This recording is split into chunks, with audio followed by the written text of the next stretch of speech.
Welcome sa Durs 2.0. Fresh at nagbabagang happenings bang hanap mo? Mga padabarkads man yan o mga trending topics? Pwes, sagutan natin yan. Kaya naman isubscribe nyo na ang ating channel para sa mga nagbabagang balita everyday. So ayun, welcome back again sa ating YouTube channel mga Kadabarkads, and for today's video ang pag-uusapan natin ay ang mga pangyayari po sa loob at sa labas ng Itbulaga. So simulan natin dito sa naipamigay po ng Itbulaga for November 23, 2024. 280,000 pesos overall. 50,000 pesos para sa Dear Itbulaga and 15,000 pesos para sa OPP Challenge and 100,000 pesos para sa Sugod Bahay, 95,000 pesos para sa Gimme 5 and 20,000 pesos naman para sa Bawal Judgmental. Kaba, so grabe ang daming na ipapamigay araw-araw ng Itbulaga sa ating mga Dabarkads na nanalo po sa kanilang programa. Talaga ang goal ng Itbulaga ay makapagbigay ng tulong, syempre ng kasiyahan at pag-asa po sa ating lahat. Samantalang ang dami pong nag-enjoy dito sa Bulaga Olympics kahapon sa kanilang Christmas edition na Bulaga Olympics. Kakaiba ito mga Kadabarkads. Sobra talagang nakaka-enjoy and nakaka-happy. Biruin nyo yun, magsusuot ka ng damit tapos kailangan hindi mahulog yung balloon. Kaya kailangan lagi mo siyang i-up para hindi siya mahulog at the same time nagsusuot ka ng iyong damit. Sobrang aliw nito mga Kadabarkads. Ang taba ng utak ng nakaisip po nito. And pansinin niyo po yung outfitan nitong si Samantha Rascal. Grabe no? Yung hood ginawa pong takip sa mukha and then nag-sunglass. Ayan no, nare-share niya po ito sa kanyang broadcast channel and naka-approve pa siya. And speaking of Samantha Rascal, salamat po sa mga nagbigay ng regalo in advance sa kanya. Ayan no, ang daming bouquet of flowers.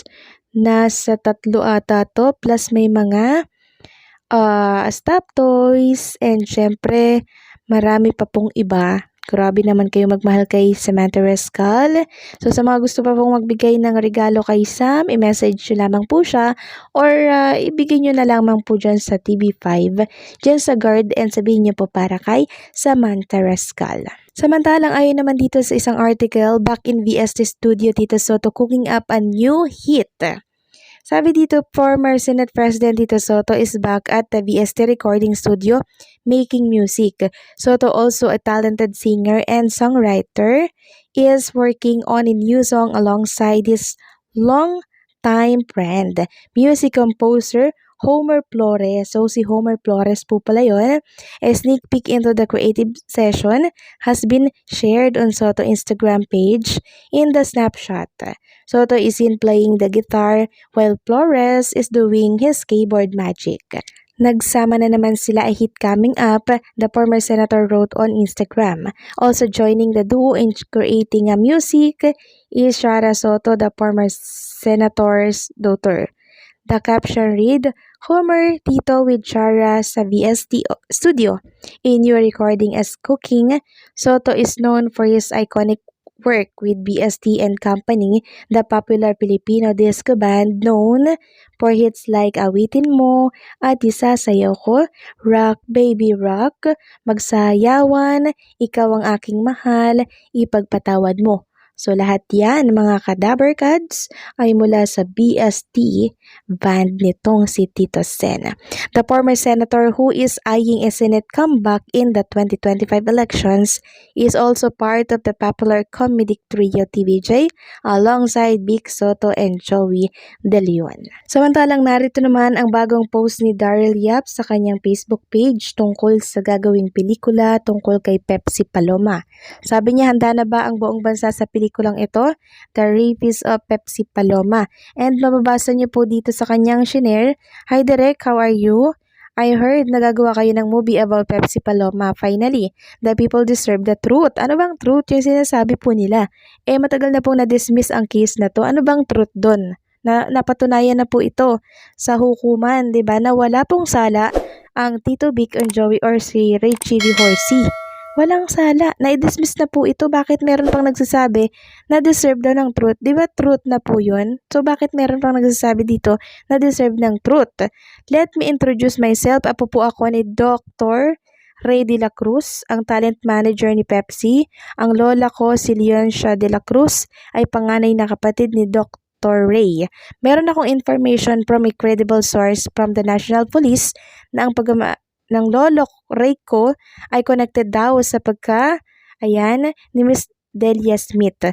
My lolo was, in Quiapo, ayoko na lang basahin, where he was barangay captain at that time. Mabuhay po kayo, sana mabigyan ng justice ang pagka nila after 40 years. Justice? So, ibig sabihin, may something na hindi pa, parang may unfinished, ganon. So, sana mabigyang linaw po itong info na to. Baka naman, Tito Soto, pwedeng mabigyang linaw po ito.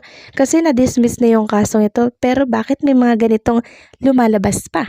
And ang dating humihingi ng hustisya dahil hindi po nila nakamit yung hustisya.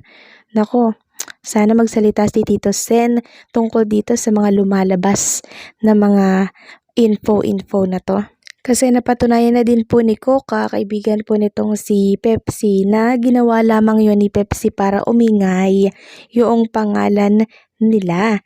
Sabi nga dito nung nag-comment sa naturang post nitong si Daryl, yep, Derek, I forgot kung sa vlog ba ni Morley Olinio or Julius Babaw interview yung friend ni Pepsi Paloma na kasabayan niya sa showbiz, tapos sabi niya sinabi daw sa kanya ni Pepsi na di daw totoo yung rape, inutusan lang daw siya na gawin yun. And then may nag-comment na maaring binayaran lang daw yung babae.